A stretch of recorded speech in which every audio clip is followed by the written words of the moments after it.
1443 हिजरी की अशरे मायाजा की मरकजी इमाम बारगाह धोबी घाट फैसलाबाद में आज आप दूसरी मजलिस में शरीक हैं। अज़मत व औसाफ इमाम मूसी काज़िम अलैहिस्सलातु वस्सलाम हमारा उन्वान गुफ्तगू है और यही ख़ानदान है कि जिस ख़ानदान को अल्लाह ने अज़मत भी अता की है और औसाफ भी अता की है और ये औसाफ अतिया खुदाबंदी हैं, ये अज़मत अतिया खुदाबंदी है और यकीनन अल्लाह ने हर इंसान को सबसे बड़ा वस्फ जो अता किया है वो ये है कि उसे अशरफ व अफजल करार दिया है और उसे इंसान करार दिया है और उसके बाद उस इंसान को जौहर अक्ल अता करके उसे आज़ाद छोड़ दिया, खुद मुख्तार छोड़ दिया और अक्ल को ये बता दिया कि हक क्या है और बातिल क्या है, सवेरा क्या है, अंधेरा क्या है, झूठ क्या है, सच क्या है, सुबह क्या है, शाम क्या है और अक्ल को ये भी बता दिया कि शजरे तैयबा क्या है और शजरे खबीसा क्या है और उसके बाद इंसान को इस बात की तरफ खुद मुख्तारी की तरफ छोड़ दिया कि अब चाहो तो हक के साथ हो जाओ, चाहो तो बातिल के साथ हो जाओ, चाहो तो शजरे तैयबा वालों के सामने सर झुका दो, चाहो तो शजरे खबीसा वालों के सामने सर झुका दो। हाँ, जो कुछ भी करना, जो भी तय करना, चाहो तो झूठ के साथ होना, सच के साथ होना, हक के साथ होना, बातिल के साथ होना, सवेरे के साथ होना, अंधेरे के साथ होना, कूफे के साथ होना, शाम के साथ होना, जहां चाहना जाना। लेकिन ये बात याद रखना कि इस दुनिया से जाने के बाद तुम्हें कहीं और नहीं, हमारे ही पास वापस आना। तुम आओगे हमारे ही पास और फिर हम तुमसे पूछेंगे कि सच को छोड़कर झूठ की तरफ क्यों गए, हक को छोड़कर बातिल की तरफ क्यों गए, शजरे तैयबा को छोड़कर खबीसा की तरफ क्यों गए। जब हमने शजरे तैयबा की तारीफ की है तो तुम शजरे खबीसा की तारीफ क्यों करते हो? तुम कैसे शजरे खबीसा की तरफ जाते हो? क्या तुम्हें ये अक्ल, क्या तुम्हें हमने ये शऊर अता नहीं किया था कि तुम्हें सच का साथ देना है, झूठ का साथ नहीं देना है? तो अब देखिए, परवरदिगार आलम ने गुफ्तगू शुरू हो गई है और आप सब मेरे साथ हैं और मैं मुसलसल आपके लिए दुआ गो रहता हूँ, चाहे दुआ के अल्फाज लब से अदा हो या ना हो, लेकिन मेरे दिल आपके लिए महवे दुआ रहता है। तो मैं आपके लिए मुसलसल दुआ गो हूँ, इसलिए आप मेरे साथ हैं। देखिए, बात यह है कि मैं सिर्फ एक सवाल पूछना चाहता हूँ और सवाल ये है कि इस वक्त दुनिया का कोई इंसान, मैंने ये नहीं कहा कि कोई मुसलमान, यानी 1400 बरस तो ये हो गए और शऊरी दुनिया को कायम हुए हुए कम से कम 300 या 400 साल हो गए कि जहां दुनिया शऊर की तरफ आ चुकी है, जहां दुनिया तहकीक की बुलंदियों की तरफ आ चुकी है, जहां दुनिया सच को परख चुकी है, जहां दुनिया हक को परख चुकी है, जहां दुनिया में जुर्रत इजहार हक भी आ चुका है, जहां दुनिया ये जानती है कि इनकलाब कहां पर है और जहां दुनिया ये भी जानती है कि तनज़्ज़ुली कहां पर है और जहां दुनिया ये भी जानती है कि तरक्की कहां पर है। दुनिया शजरों को भी पहचान चुकी है, हसब को भी पहचान चुकी है, नसब को भी पहचान चुकी है, तैयबो ताहिरों को भी पहचान चुकी है और खबाइश को भी जान चुकी है। तो इन 300-400 बरस के अरसे में दुनिया की हर कौम ने जो शऊरी और फिक्री तरक्की की है, तो मैं ये बात कहने में हक बजानिब हूं कि इस वक्त दुनिया का कोई इंसान वो नहीं है, ऐसा नहीं है कि जो हुसैन को हक पर न मानता। ये सलामत है। मैंने सिर्फ मुसलमान,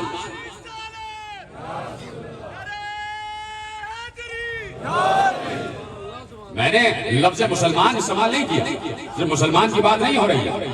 कायनात का, इस दुनिया का कोई जी नफस ऐसा नहीं है, कायनात का और इस दुनिया का कोई जी शऊर इंसान ऐसा नहीं है, चाहे वो ईसाई हो और मैं तो यहां तक कहता हूं चाहे वो यहूदी ही क्यों ना हो। अगर यहूदी अपनी जिद से हट जाए तो उसे मालूम हो जाएगा कि यकीनन हक जो है वो अली वालों ही की तरफ। मैंने तो जुमला आपके हवाले कर दिया था, मैं कुछ और भी कह सकता था। यहूदी अगर अपनी जिद से हट जाए तो उसे ये बात यकीनी तौर पर मालूम है कि हक अली वालों की तरफ है और उसे ये बात आज से नहीं फतेह खैबर से मालूम है। इशारा कर देना काफी है। तो अब हर दौर का, इस दौर का हर जी शऊर इंसान हुसैन को हक पर तस्लीम करता और जहां पर भी कोई इनकलाब की तहरीक उठती है वो अपने तहरीकियों को सैकल करने के लिए, उनके कल्ब में हरारत पैदा करने के लिए, चाहे माने या ना माने, अपनी तकरीरों में हवाला हुसैन ही का देता है। ये आप सबके सामने बातें हैं कि यहां से लेके और पूरी दुनिया तक जहां पर भी बात होती है हवाला इनकलाब में हुसैन ही का दिया जाता है, हुसैन ही का इनकलाब में हवाला दिया जाता है। तो इस वक्त भी, कल भी मैंने अर्ज किया कि पूरी दुनिया में फर्श बिछा हुआ है, हुसैन का तस्करा हो रहा है और बिला इख्तिसास मजहब व मिल्लत हर जी शऊर इंसान इस वक्त जिक्र हुसैन कर रहा है। और अगर अभी नहीं तो कम से कम 9 और 10 मुहर्रम को पूरी दुनिया का मीडिया बताएगा कि हुसैन कौन है। पूरी दुनिया का मीडिया बताएगा कि हुसैन कौन है और करबला कौन है। सबको मालूम है कि हक हुसैन की तरफ है और हुसैन ही की तरफ रहेगा। तो आप सब इस वक्त समते हक पर बैठे हुए हैं, तरफ हक पर बैठे हुए हैं, फर्श हक पर बैठे हुए, चाहे शिया हो चाहे सुन्नी हो। और यहाँ पर तो मुझे ये शर्फ भी हासिल है कि मेरे बहुत से नसरानी और ईसाई भाई भी ये मजलिसें सुनने के लिए तशरीफ लाते हैं। तो यहाँ पर इस वक्त एक बैनुल मिलली मजमा भी है और बैनुल अदियान मजमा भी है। मुख्तलिफुल अदियान और मुख्तलिफुल मिलल मजमा है।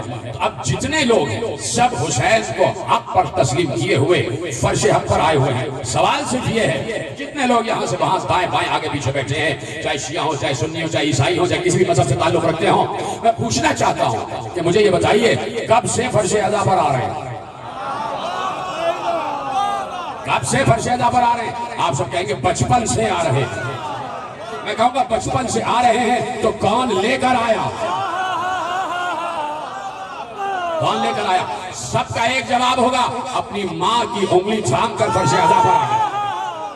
यानी इसी दिन के लिए अली ने जिसकी तलवार शजरों को जानती है, उस अली ने जिसकी तलवार शजरों को जानती है, तो क्या खुद वो अली शजरों को नहीं जानता होगा? वो अली कि जो खुद शजरों को पहचानता है, वो अपने भाई अकील से कह रहा है कि ए भाई अकील, कबीला हाय अरब में कोई ऐसा कबीला तलाश करो कि जिसकी खातून से मैं अक्द करूं और एक अब्बास जैसा बेटा वजूद में आ जाए। तो अब अली ने बताया कि माओ का इंतखाब करना तो सोच समझ कर करना। सलामत रहे। अली ने पूरी दुनिया को पैगाम दिया कि बात तो कर रहे हैं अकील से, लेकिन कयामत तक अक्ल वालों को पैगाम दिया जा रहा है। कोई है जुमले की कदर करने वाला? बात तो अपने भाई अकील से की है, लेकिन कयामत तक अक्ल वालों को पैगाम दिया जा रहा है कि जब भी अपने घर में कोई बेटी या बहू ब्याह के लाना, तो इस बात का ख्याल रखना कि ऐसी खातून आए कि जो तुम्हारे बच्चों की परवरिश मोहब्बत हुसैन और वलायत अली पर करे। अब ये बात याद रखें आलम इंसानियत कि जब हम ये बात करते हैं कि मोहब्बत हुसैन और वलायत अली, इससे ना हुसैन का कोई फायदा हो रहा है ना अली का कोई फायदा हो रहा है। हुसैन और अली का फायदा हो चुका कि जब अल्लाह ने शुक्रिया अदा कर दिया, इससे ना रसूल को कोई फायदा है ना हुसैन और अली को। जब अल्लाह कहता है कि नेक काम करो, तो इससे अल्लाह को कोई फायदा नहीं है, इससे बंदों को फायदा है, इससे उसके बंदगान को फायदा है। जब अल्लाह कहे अच्छा काम करो, तो इसका मतलब है बंदों को फायदा है। अब कोई अच्छा काम करे या ना करे, करने से अल्लाह को फायदा नहीं, ना करने से अल्लाह को नुकसान नहीं। तो जो काम होगा वो बंदों के फायदे के लिए होगा। अब अगर अली कह रहे हैं कि घर में कोई पाक खातून ब्याह के लाना, तो अली ये चाहते हैं कि अगर पाक खातून आएगी तो पाक नस्ल आएगी। पाक खातून आएगी तो पाक नस्ल आएगी, और जब पाक नस्ल आएगी तो यकीनन तहारत वाली फिक्र, तहारत वाला अकीदा। और फिर सबसे बड़ी बात यह है कि जो किसी का अदब करता है उसी का अदब किया भी जाता है। इज्जत करोगे इज्जत पाओगे, इज्जत करोगे इज्जत पाओगे। इसलिए कह दिया कि अल जन्नत तहता अक़दामिल उम्महात, जन्नत माओ के कदमों तले। तवज्जो है, गुफ्तगू शुरू हो गई है और बड़ी अहम तरीन मंजिल आपको लेके गुजरना चाहता हूं। और आपको पता है कि मैंने ये मौजू क्यों करार दिया? सबको मालूम है ना? अज़मत व औसाफ़ इमाम मूसा काज़िम अलैहिस्सलाम ये मौजू मैंने क्यों करार दिया है कि कहीं किसी घर में कोई गलत माँ आ गई थी,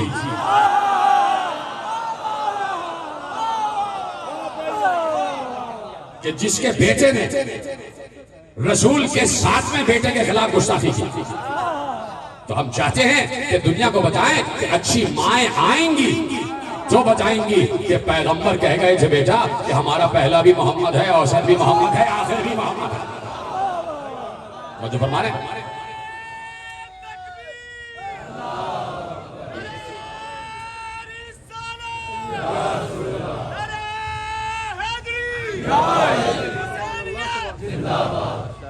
तो जो है, तो अब माओ का इंतखाब बहुत अहमियत रखता है, और आज से नहीं अजल से। अजल से तैयार है ना सुनने के लिए? जैसे आप सुनते हैं, मैं तो आपकी समातों पर बड़ा फख्र करता हूँ। तो पीछे जितने हजरात बैठे हैं यहाँ से वहां तक सब मुझे हाथ उठा के बताते हैं, खुदा आपके इन हाथों को सलामत रखे और इन हाथों को किसी का मोहताज ना करे। खुदा आपको हजरत जहरा की चादर के साए में रखे, हजरत अब्बास के परचम के साए में रखे। मेरा साथ देते रहिएगा, इसलिए अहम तरीन मोड़ से आपको लेकर गुजर रहा हूँ कि माओ का इंतखाब आज से नहीं अजल से। अजल से अल्लाह चाहता था कि नस्ल इंसानी पाक रहे, तो उसने आदम को तो खाक से बनाया,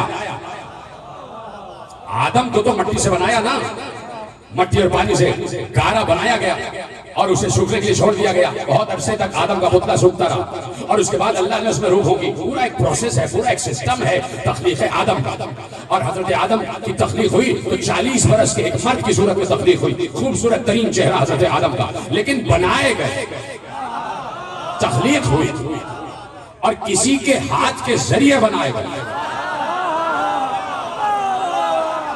गए ना, तख्लीक हुई और रूप होगी गई। लेकिन नस्ल आदम बढ़ ही नहीं सकती थी कि जब तक कोई ज़ौजाए आदम ना आ जाए।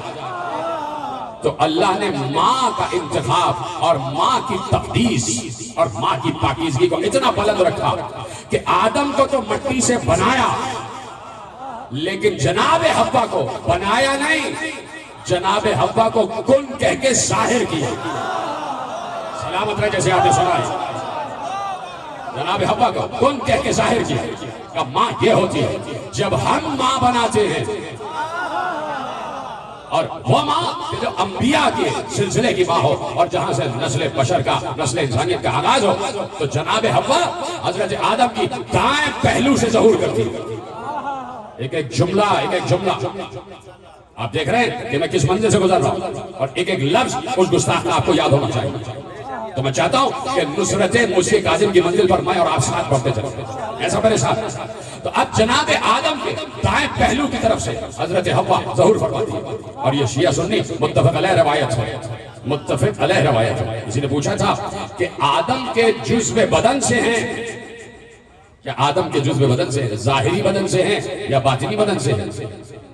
कहा कि ज़ाहिरी बदन से। अल्लाह ने जाहिर किया, आदम के दाएं पहलू में हव्वा को जाहिर किया। ठीक है, तो मैं पूछना चाहता हूं, देखिए पिछले से पिछले साल मैंने एक जुमला अर्ज किया था, और वो जुमला क्या था? जब मैं बात कर रहा था वली, तो मौलाना रोम का एक जुमला और 2 मिसरे मैंने आपके हवाले किया। तो मौलाना रोम ने वली के लिए कहा कि वली का एक जाहिर होता है, एक बातिन होता है। जाहिरश राव पशे आरिद बचर, बातिनश बाशत मुहीत हफ्त चर। का वली का जाहिर तो ये होता है जिसे अल्लाह वली बनाता है। ये नहीं कि जो हर मोहल्ले में कोई बरहना आदमी घूम रहा है और कह रहे हैं ये वलीउल्लाह है, जिसे बगैर लिबास के देखा कहा ये वलीउल्लाह, वो वलीउल्लाह नहीं। ठीक है, कहा कि जिसे अल्लाह वली बनाता है। तो मौलाना रोम ने कहा कि वली की तारीफ यह है कि वली का एक जाहिर होता है, एक बातिन होता है। जाहिर तो उसका यह है कि अगर उसके जिस्म पर कोई मच्छर काट ले तो उसकी तकलीफ से वो घूमने लग जाए। मच्छर काटे तो वली मच्छर के काटने की तकलीफ से घूमने लग जाएगा, का जाहिर ये है। और बातिन ये है कि उसके गिर्द 7 आसमान घूम रहे होते हैं, उसके गिर्द 7 आसमान घूम रहे होते हैं। इसी तरह जनाबे हव्वा अल्लाह ने जाहिर किया तो पूरे गोश्त और गोश्त के साथ जाहिर किया, लेकिन हुई तो जाहिर है। तो अब यहां तय आप करें कि यहां पैदा होना कहेंगे या जाहिर होना कहेंगे। यहां कहा जाएगा कि विलादत हुई या ज़हूर हुआ। अब ये तय आप करें, मैं फैसला करने के लिए बैठा नहीं हूं कि जनाबे हव्वा की विलादत हुई या ज़हूर हुआ। ठीक है, अब ये तय आप कर लीजिएगा कि कहीं हव्वा की तख्लीक नहीं दिखाई दे रही,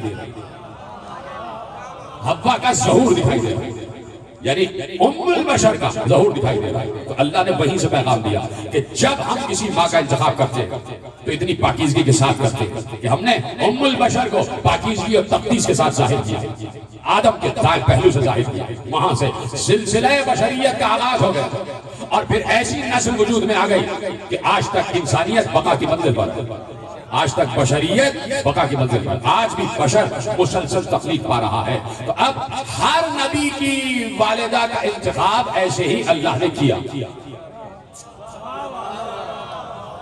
जिसने मेरा साथ दिया मैं उसको सलाम कर रहा हूं, यहीं तक मुझे लाना था। मैंने सिर्फ एक मिसाल दी जनाब हव्वा अलैहिस्सलातु वस्सलाम, और इसी तरह हर नबी की माँ का इंतखाब अल्लाह ने किया। इसलिए कि जब ज़र्फ पाक होगा तो मज़रूफ भी पाक होगा। है मेरे साथ या कहीं चले गए? है ना मेरे साथ? एक जुमला आपके हवाले कर पाएगा। जब ज़र्फ पाक होगा तो ज़र्फ के अंदर जो है वो भी पाक होगा। इसलिए अल्लाह ने ज़ुरूफ को पाक रखा। पैगंबर ने खुद इरशाद फरमाया असहाब को मुखातिब करके, और अक्सर एक जुमला कहता हूं कि जो अहादीस रसूल है, जुमला आपको याद होना चाहिए, ये जो अहादीस रसूल है, हम में से कोई नहीं था जो रसूल के सामने बैठकर सुन रहा था। सब के सब असहाबे किराम से मरवी। ये जितनी अहादीस बयान की जाती हैं, ये सारी की सारी असहाब ने रसूल से सुनी है और हमने असहाब से सुनी है और फिर अपने असहाब को सुना रहे हैं। ये जितनी अहादीस पैगंबर ने असहाबे किराम के सामने इरशाद फरमाया, पैगंबर ने कहा लम यज़लिल्लाह युनक्किलुनी, पैगंबर कह रहे हैं। और इसी सिलसिले की एक आपके सामने आयत भी पेश करूंगा। आयत आपको बचपन से याद है। पैगंबर ने कहा लम यज़लिल्लाहु युनक्किलुनी मिन अस्लाबिल करीमति वल अरहामिल मुतहहरति हत्ता अखरिजनी मिन बैन अबवै। कहा अल्लाह ने मुझे, याद रखे आलम इस्लाम का एक एक आलिम, एक एक मुल्ला ये जुमला याद रखे। और ये हदीस जो पढ़ रहा हूं, ये आलिम अहले सुन्नत के हवाले से पढ़ रहा हूं। बहुत बड़े आलिम अल्लामा जलालुद्दीन सयूती इमाम का दर्जा रखते हैं, आलम अहले सुन्नत इमाम का दर्जा रखते हैं, इमाम सयूती कहलाते हैं। उन्होंने लिखी ये हदीस के पैगंबर ने कहा कि मुझे अल्लाह ने पाक सुल्बों में और पाक शिकमों में मुंतकिल किया। यानी मेरा हर बाप भी पाक रहा और जिन अरहाम में मेरा नूर मुंतकिल होता रहा, हर रहम भी पाक रहा। यहां तक के मुझे अल्लाह ने मेरे माँ और बाप में मुंतकिल किया और वहीं से मेरा नूर जाहिर हुआ। यानी पैगंबर कह रहे हैं कि मेरे शजरे में जितने अबूजद आ रहे हैं, चाहे ददियाली सिलसिले के हों चाहे ननियाली सिलसिले के हों, सब के सब पाक हैं। सुल्ब भी पाक और रहम भी पाक, सुल्ब भी पाक और शिकम भी पाक, बतन भी पाक। अब मेरी माएँ भी पाक रही हैं और मेरे जितने अबूजद हैं सब के सब पाक रहे हैं। अब अल्लाह कहता है कि हमने तक़ल्लुब का फिस साजिदीन, ऐ नबी हमने आपके नूर को सजदा गुजारों में मुंतकिल किया। सलामत रहे। हमने आपके नूर को सजदा गुजारों में मुंतकिल किया है। यानी आदम से लेकर अब्दुल्ला तक, आदम से लेकर अब्दुल्ला तक सब के सब सजदा गुजार। तो ये तो पता करो कि किसका सजदा कर रहे थे। नहीं, आपने जुमला महफूज नहीं किया। जितने पैगंबर के अबूजद आ गए ददियाली सिलसिले में या ननियाली सिलसिले में, सब के सब सजदा गुजार। किसका सजदा कर रहे हैं? तो बहस उस वक्त होती कि जब ये जुमला हदीस होता, हदीस होता तो बहस होती कि किसका सजदा कर रहे थे। आयत है, जब अल्लाह कह रहा है कि सजदा गुजार में मुंतकिल किया है, तो अल्लाह का मतलब यही है कि सजदा सिर्फ मुझे ही होता है और किसी को नहीं होता। का मेरे सजदा गुजार, तुम्हारे सारे अबूजद मेरे सजदा गुजार, और मैं उन्हीं सजदा गुजारों में तुम्हारे नूर को मुंतकिल करता रहा और तुम एक सजदा गुजार से दूसरे सजदा गुजार से होते हुए अब्दुल्लाह तक मुंतकिल हो गए और यहाँ तक कि मैंने तुम्हें अब्दुल्ला आमिना के जरिए इस दुनिया में जाहिर किया। तो पैगंबर ने इरशाद फरमाया और खुद अल्लामा जलालुद्दीन सयूती लिखते हैं कि मैंने पूरे आलम इस्लाम के जितने अंबिया हैं सबकी माओं का मुतालिया किया, तो मैंने ये पाया कि हर नबी की माँ ताहिरा भी है, हर नबी की माँ मोमिना भी है, हर नबी की माँ साहिब तक़दीस है। तो कहते मैं इस नतीजे पर पहुंचा कि जब आदम से लेके ईसा तक हर नबी की माँ साहिब ईमान है, तो खातमुन नबिय्यीन की माँ भी तो साहिब ईमान है।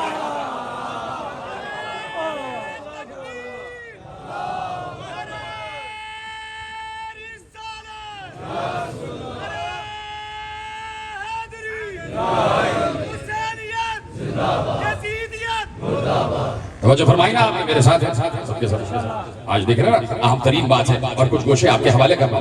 तो उन्होंने कहा कि मैंने ये फैसला किया, इस नतीजे पर पहुंचा कि खातमुन नबिय्यीन की वालिदा हजरत आमिना सलामुल्लाह अलैहा भी ताहिरा भी है, पाकीज़ा भी है, आबिदा भी है, जाहिदा भी है, मोमिना भी है, सजदा गुजार भी, कलमा गो भी।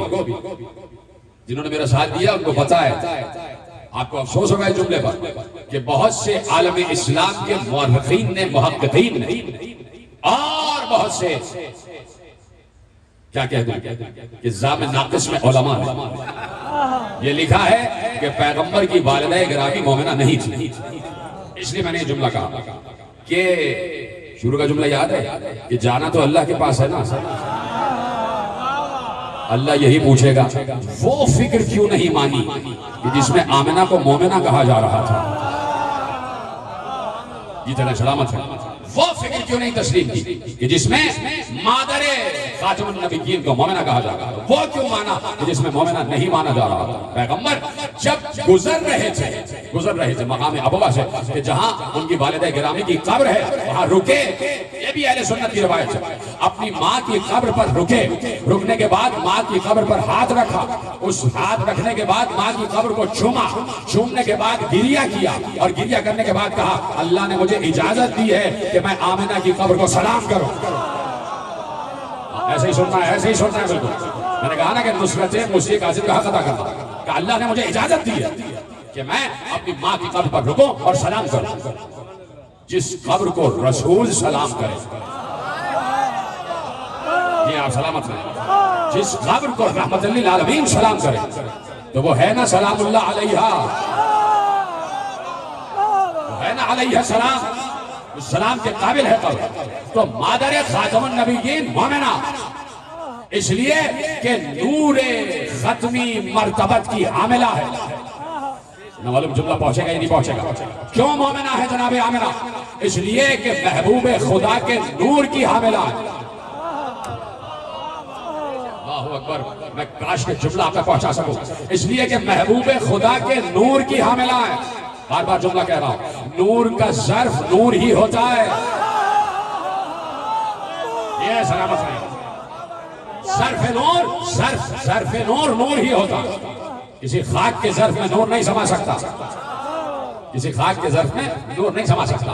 मैं अक्सर एक मिसाल देता हूं। ये बल्ब है, इस बल्ब के ऊपर इसके अंदर एक फिलामेंट है, छोटा सा फिलामेंट है कि जो रोशन होता है। अगर सिर्फ वो फिलामेंट हो तो रोशनी इतनी बढ़ नहीं सकती। इसके ऊपर शीशा चढ़ाया जाता है। शीशा जब शीशा चढ़ाया जाता है तो नूर फैल जाता है। अगर इस फिलामेंट के ऊपर शीशे के बजाय मट्टी चढ़ा दी जाए तो रहा सहा नूर भी खत्म हो जाएगा। ये समझ गए कि मेरा सलाम समझ गए? तो ज़र्फ़ नूर भी नूर ही होता है। ज़र्फ़ नूर भी नूर होता है। इसलिए साहिब तक़दीस है कि नूर खत्मी मर्तबत की हामिला, नूर खत्मी मर्तबत की हामिला। रोक रहा हूं जुमला और मेरे साथ रहिएगा। बहुत बड़े आलिम अहले सुन्नत सीरतुल हलबिया से जुमला आपके हवाले कर रहा हूं। और बहुत बड़े आलिम अहले सुन्नत दिख रहे हैं कि तैयार हैं सुनने के लिए। देखिए इस हदीस की तशरीह भी करूंगा जो हदीस आपके हवाले कर रहा हूं। और ये मैं बताना चाहता हूं कि पाकिस्तान के साहिबाने हल्लो आक़द से सिर्फ एक 10 बस्ता गुजारिश है कि वो उलमाए अहले सुन्नत जिनका अकीदा ये है कि पैगंबर नूर थे, उनको पाकिस्तान के इंतजामी हलकों में जगह क्यों नहीं मिलती? कैंट एरियाज में उनकी वाली अजान क्यों नहीं होती? ठीक है, जो पैगंबर को नूर मानते हैं, जो पैगंबर को नूर तस्लीम करते जो है। अब सीरतुल हलबिया, साहिब सीरतुल हलबिया जुमला लिख रहे हैं कि पैगंबर अपने असहाब को मुखातिब करके कह रहे हैं, अपने असहाब को मुखातिब करके कह रहे हैं कि सबसे पहले जो शय अल्लाह ने खल्क की क़ब्ला खल्क़िल अशिया, सबसे पहले अशिया की तख्लीक से पहले, अशिया की तख्लीक से पहले। और ये बात याद रखिएगा, कायनात में कोई शय ऐसी नहीं है जो शय ना हो। कायनात में कोई शय ऐसी नहीं है जो शय ना हो। का क़ब्ल खल्क़िल अशिया, अशिया की तख्लीक से पहले, सबसे पहले जिस चीज को अल्लाह ने खल्क़ किया, कहा वो क्या है? कहा नूर और नबी, तुम्हारे नबी का नूर। अभी तो जुमला मुकम्मल ही नहीं हुआ। कहा कि अल्लाह ने सबसे पहले, तवज्जो मेरी तरफ, गर्मी तो नहीं लग रही ना ज्यादा आपको? मेरे साथ है। असहाब से मुखातिब होकर कहा कि अल्लाह ने सबसे पहले जिस शय को खल्क़ किया अशिया की तख्लीक से पहले, वो तुम्हारे नबी का नूर है। और अल्लाह ने उस नूर को अपने नूर से खल्क़ किया। यहीं तक आपको लाना था। मिन नूरिही, बड़े तअम्मुल से जुमला सुनिएगा। लफ्ज है हदीस का आखिरी मिन नूरिही, अल्लाह ने अपने नूर से खल्क किया, अपने नूर से खल्क किया। बहुत बड़े आलिम गुजरे अल्लामा ज़रक़ानी अलैहि रहमत, ये भी आलिम सुन्नत, उन्होंने इस हदीस की तफसीर, मैं अभी चाह रहा था रुका इसलिए कि मैं अपनी तरफ से तफसीर कर दूं तो शायद वो जानिबदारी हो जाएगी, लेकिन एक आलिम अहले सुन्नत ने हदीस लिखी, दूसरे आलिम अहले सुन्नत ने इस हदीस की तशरीह। सुनने के लिए तैयार है? मारिफत आपकी बुलंद है तो आपके हवाले करो। का ये जो पैगंबर ने इरशाद फरमाया कि अल्लाह ने मेरे नूर को अपने नूर से खल्क किया, का कहीं ये नहीं है कि पैगंबर ने ये कहा हो कि अल्लाह ने मेरे नूर को अपने नूरे अजमत से खल्क किया, या अपने नूरे जलाल से खल्क किया, या अपने नूरे जमाल से खल्क किया। का अगर ये कह देते कि मुझे अल्लाह ने अपने नूरे अजमत से खल्क किया, तो अल्लाह में और महबूब में फासला हो जाता, बीच में लफ्ज अजमत आ जाता, बीच में लफ्ज जलाल आ जाता, बीच में लफ्ज जमाल आ जाता। ये जो पैगंबर ने कहा कि जुमला सुनिएगा और जुमले की तशरीह अल्लामा ज़रक़ानी कर रहे हैं कि ये जो पैगंबर ने कहा कि मुझे अल्लाह ने अपने नूर से खल्क किया,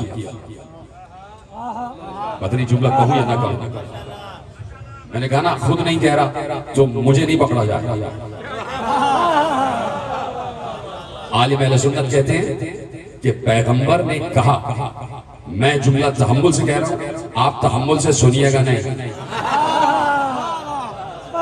का ये जो पैगंबर ने कहा कि अल्लाह ने मुझे अपने नूर से खल्क किया, तो पैगंबर ने ये बताया कि अल्लाह ने मुझे अपने नूरे सिफत से नहीं, अपने नूरे जात से खल्क किया। पीछे जैसे आपने सुना महफूज किया, यही तक मैं लाना चाहता था।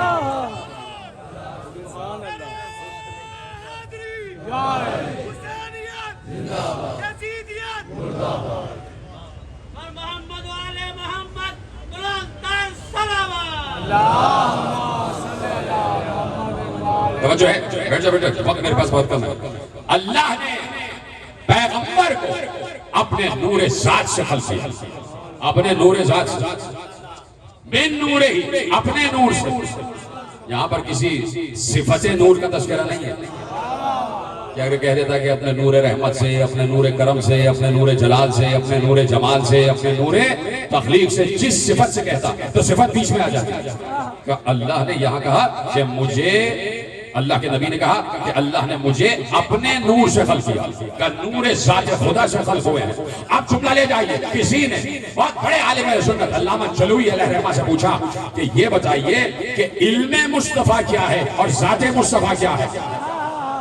ज़ाते मुस्तफ़ा क्या है? किसी की ज़ात पर बात करना इतना आसान काम नहीं है। मैं अक्सर एक जुमला कहता हूं कि यहाँ पर मेरे सामने एक कसीर मजमा बैठा है, दाएं बाएं आगे पीछे, सब के सब इंसान है, लेकिन सबकी सिफतें मुख्तलिफ हैं।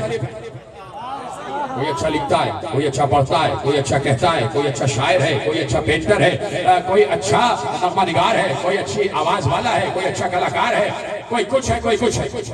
सबकी सिफतें अलग है, एक से दूसरे की सिफत नहीं मिल रही, लेकिन सबकी जात एक है। जात क्या है? जात ये है कि सब के सब इंसान है। हमारी जात क्या है? कि हम इंसान हैं। जात में मुश्तरक है, सिफत में मुख्तलिफ हो जाती है। अब यहाँ पर सिफते मुस्तफा की बात नहीं है। अल्लामा जलूई से पूछा जा रहा है कि जाते मुस्तफा क्या है, ये बताइए जाते मोहम्मद क्या है। तो कोई आम सा इंसान होता जो ये कह रहा था कि वो हम जैसे, हम उन जैसे, तो कह देता जाते मोहम्मद इंसान है। इंसान जैसे सब इंसान है, जैसे मोहम्मद भी इंसान है। तो कोई आम सा इंसान होता तो कहता कि जाते मोहम्मद ये है कि मोहम्मद इंसान है। अब जुमला सुनिएगा, फिर अपना जुमला नहीं कह रहा, आलिम अहले सुन्नत का जुमला कह रहा हूं। अल्लामा जलूई जाने और उनका अकीदा जाने। किसी ने पूछा कि जाते मोहम्मद क्या है, तो फौरन पलट कर कहा जाते मोहम्मद ऐने जाते खुदा है।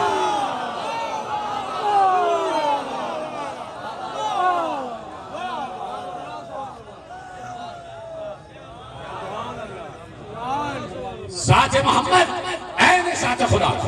तो तो यकीनन मेरा दिल कहता है कि पलट के उस सवाल करने वाले ने अल्लामा जलूई से पूछा होगा, इतनी बड़ी बात आपने कह दी, इसकी कोई दलील भी है आपके पास? बगैर दलील आलिम बात नहीं करता, आलिम बगैर दलील बात नहीं करता। जैसे ही उन्होंने कहा कि ज़ाते मोहम्मद ऐन ज़ाते खुदा है, जब पलट कर फौरन दलील दी, क्या तुमने कुरान में ये आयत नहीं पढ़ी कि अल्लाह ने अपने महबूब को मुखातिब करके कहा, मा रमैता इज़ रमैता वलाकिन अल्लाह रमा। ऐ हबीब, ये पत्थर तुमने नहीं फेंके, हमने फेंके हैं।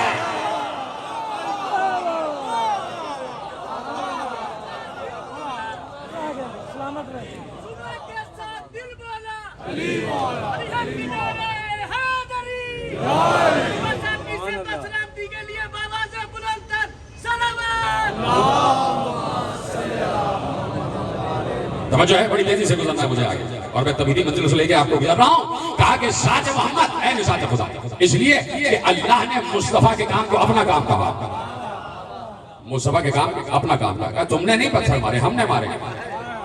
सीधे से कह देता, ऐ नबी, तुमने पत्थर मारे, हमारी मर्जी से मारे, हमारी मर्जी से मारे, हमारे हुक्म के तहत मारे, हमारी इताअत के तहत मारे, हमारी फरमाबरदारी के तहत तुमने पत्थर फेंके। ये कह देता, लेकिन कहा नहीं, तुमने नहीं फेंके, हमने फेंके। यानी जिसके काम को अल्लाह अपना काम कह दे, अल्लामा जलूई के तहत उसकी ज़ात खुदा हो जाती है। तो यहां से नबी से थोड़ी कहा था कि तुमने पत्थर फेंके, नहीं, हमने फेंके हैं। किसी और के लिए भी कहा था, ऐ नबी, हमने तुम्हें यतीम पाया तो हमने परवरिश की है, जरा पता तो करो परवरिश की किसने है।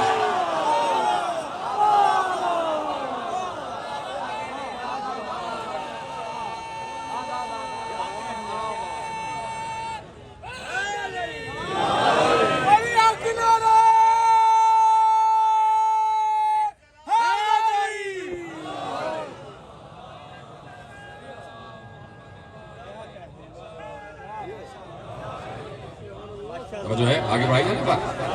तो आप देख रहे हैं कि अल्लाह ने अपने नूर से मिन नूरे ही, अपने नूर से मुझे खल्क किया। तो अब चूंकि पैगंबर नूर है, देखिए ज़ियारत का जुमला है कि अशहदु अन्नका कुन्त नूरन फिल अस्लाब अश-शामिखा वल अरहामिल मुतहहरा लम तुनज्जिसकल जाहिलिय्यत बिअंजासिहा।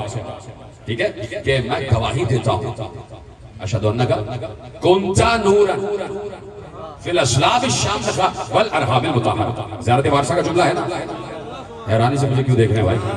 ज़ियारत वारसा का जुमला है ना कि ऐ मेरे हुसैन, ऐ मेरे आका हुसैन, मैं गवाही देता हूं कि आप नूर थे, नूर हैं, नूर रहेंगे। आप नूर थे, नूर हैं, नूर रहेंगे। आप हमेशा से नूर रहे, पाक सुल्बों में भी नूर रहे, पाक रहमों में भी नूर रहे। किसी ने कहा कि भाई ये सुल्ब और रहम में आना, तो ये आप क्या कहते हैं कि नूर है? जब नूर है तो सुल्ब और रहम का क्या मतलब है? और जब सुल्ब और रहम में नूर है तो इसका मतलब है कि आप कहते हैं कि उनकी शहादत ही नहीं हुई। जब शहादत नहीं हुई तो उनके जिस्म पर कोई जख्म भी नहीं लगा। तो लोग कहते हैं ना कि जो इनको नूर कहते हैं तो वो गोया इनकी शहादत से इनकार करने के दर पे होते हैं। मैंने अभी तो अल्लामा मौलाना रोम के 2 मिसरे पढ़े हैं कि वली का एक जाहिर भी होता है, एक बातिन भी होता है। बातिन में नूर होता है, जाहिर में दिखाई दे रहा होता है बशर। ये जो कहते हैं ना हमारी तरह का बशर है, आप चुप हो गए तो मुझे बोलना पड़ा। कुरान की एक आयत है, वक़ालल मलउल लज़ीना कफ़रू मिन कौमिही।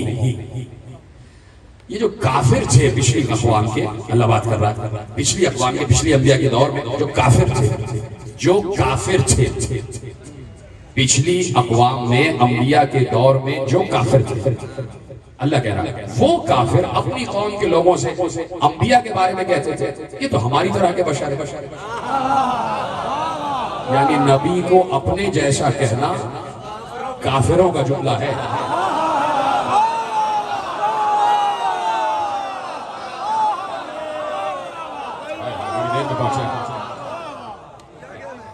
कि वो काफिर कहते थे कि ये नबी तो हम जैसा है। ठीक है, तो नबी बज़ाहिर तो उन जैसा था, बज़ाहिर तो था। यानी नबी को भूख भी लग रही, नबी पत्थर खा रहा है तो खून भी बह रहा है। ठीक है, नबी पत्थर खा रहा है, खून बह रहा है, तो मुल्ला ने कहा हमारे जैसा, इसलिए हम जब पत्थर खाते तो खून हमारे बहता है। नबी को भूख लगती है तो मुल्ला ने कहा हमें भी भूख लगती है, हमारे जैसा है। नबी फाते से पेट पे पत्थर बांधता है तो मुल्ला ने कहा हमने भी पत्थर बांधा है, हमारे जैसा है। नबी बाजारों में चलता फिरता है तो मुल्ला ने कहा हम तो बहुत चलते फिरते, हमारे जैसा है। नबी फटे पुराने कपड़े पहनता है, मुल्ला ने कहा हम भी पहनते हैं, इसलिए हमारे जैसा। अच्छा, आपने कह दिया कि पत्थर खा के जख्म खाता है, हमारे जैसा है। फाके करता है, हमारे जैसा है। बाजारों में चलता फिरता है, हमारे जैसा है। भूख लगती है, हमारे जैसा है। ये सब तो तुमने देख लिया कि ये सब काम करता है तो तुम्हारे जैसा है। ये चांद को 2 टुकड़े भी तो करता है, जरा टुकड़े करके दिखाओ।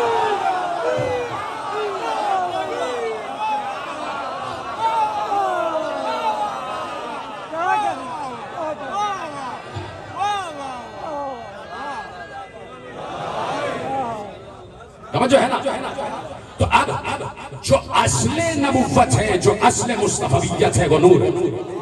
और पलटता हूं जुमले की तरफ वापस, तो नूर के लिए ज़र्फ़ नूर चाहिए। और पैगंबर ने कहा मेरा नूर मुंतकिल होता रहा पाक सुल्बों, पाक रहमों में, जहां तक कि मुझे अल्लाह ने अपने माँ और बाप के जरिए जाहिर कर दिया। बाप अब्दुल्ला, माँ आमिना, वह नबी, आखिरी आदमी तक जुमला दे रहा हूं, वह नबी जो ये कह रहा था कि मेरा नूर पाक सुल्बों से पाक रहमों में मुंतकिल होता रहा और मेरी माँ आमिना तक और बाप अब्दुल्ला तक आता रहा। वो नबी जो 23 बरस अपने को नूर नूर नूर कहता रहा, उसने उसी मिंबर पर कहा था कि मैं अकेला नूर नहीं था, अना व अली मिन नूरिल्लाह है।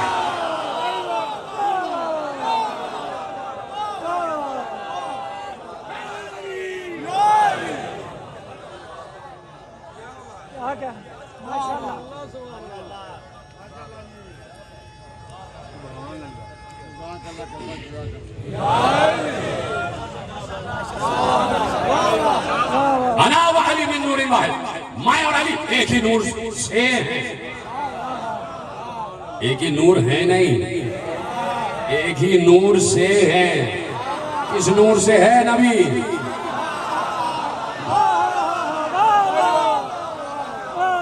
है ना, एक ही नूर से है। तो अब जिन असलाबे करीमा और अरहाम मुतहरा के जरिए पैगंबर का नूर मुंतकिल हुआ, उन्हीं असलाबे करीमा और अरहाम मुतहरा के जरिए अली का नूर मुंतकिल हुआ। नूर अब्दुल मुत्तलिब से 2 टुकड़े हो गया, एक अब्दुल्ला में आया, एक अबू तालिब में आया। एक का ज़र्फ़ आमिना करार पाई, एक का ज़र्फ़ फातिमा करार पाई, एक का ज़र्फ़ बिन्ते असद करार पाई। तो वहां आमिना साहिब तक़दीस बीबी, यहाँ बिन्ते असद साहिब तक़दीस बीबी। ऐसे ही नहीं, मशाइख का जुमला नहीं है। जब अली आए भाई जनाब आमिना तो बेशक से पहले इंतकाल फरमा गए। जब पैगंबर ने ऐलान नबूवत किया है, छोटे से थे रसूल अल्लाह, छोटे से थे, आपको पता है कितना सिन था। तो अब इस सिन में किसी की माँ का इंतकाल हो जाए, बस कम नबी को इस हवाले से भी देखा करो कि कितना साबिर नबी है। माँ का सदमा देख चुके, बाप तो आने से पहले इस दुनिया से चले गए। माँ की कब्र पर जिस वक्त इंतकाल हुआ जनाब आमिना का, 6 बरस के हैं, माँ की कब्र से लिपट गए। बड़ी बड़ी जुल्फों वाला नबी, हसीन चेहरा, और उस हसीन रुखसार पर टपकते हुए आंसू। तवज्जो फरमाने, तो माँ का इंतकाल हो गया। अब उसके बाद माँ बनकर जिसने पाला, उस बीबी को तो सलाम करो, उस बीबी को तो सलाम करो। सिर्फ एक जुमला कहूंगा, आगे बढ़ जाऊंगा। इतना ज़हीन मजमा बैठा है, दाएं बाएं आगे पीछे सब समझ जाएंगे कहना क्या चाह रहा हूं। पैगंबर ही की हदीस है, पैगंबर की हदीस है। पहला जुमला कहूंगा, पहुंच जाओगे। हदीस क्या है? कुल्लु मौलूद यूलदु अला फितरतिल इस्लाम वालिदाहु युवहिदानिही व युमज्जिसानिही व युनस्सिरानिही। पैगंबर ने कहा हर पैदा होने वाला बच्चा मुसलमान पैदा होता है। ये तो उसके माँ और बाप होते हैं जो उसे यहूदी बना देते हैं, नसरानी बना देते हैं, मजूसी बना देते हैं। मुझे बताओ पैगंबर है क्या?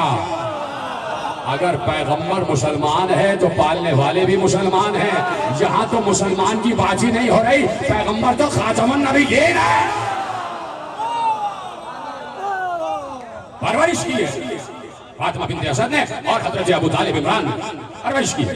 तो अब सरफे नूर भी पाक पाकीज़ा, और जिसने परवरिश की वो माँ फातिमा बिन्ते असद भी पाक पाकीज़ा। अली आ गए, 7 रमजान है। अली रोते हुए, क्यों अली क्यों रो रहे हो? कहा मेरी माँ का इंतकाल हो गया। अली को सीने से लगा कर कहा, या अली वो आपकी माँ नहीं थी, मेरी माँ थी, सलामत रहे। वो आपकी वालिदा नहीं, मेरी वालिदा थी। पैगंबर कब्रे बिन्ते असद में उतरे। बचाओ, उस दिन कितनों की माएं इस दुनिया से गई होंगी। 7 रमजान को सिर्फ एक ही खातून का तो इंतकाल नहीं हुआ होगा, और न मालूम कितनी खवातीन इस दुनिया से गई होंगी। मुझे बताओ, कोई मदीने में ऐसी कब्र बताओ किसी खातून की कि बिन्ते असद के अलावा किसी की कब्र में पैगंबर उतरे हो, किसी की कब्र में उतरे हो। तो बिन्ते असद की कब्र में उतरे, अपनी अबा जनाब बिन्ते असद को कफन में दी है। ये होता है माँ का एहतराम। इसको कहते हैं, इसको कहते नबुव्वतों और विलायतों की माँ।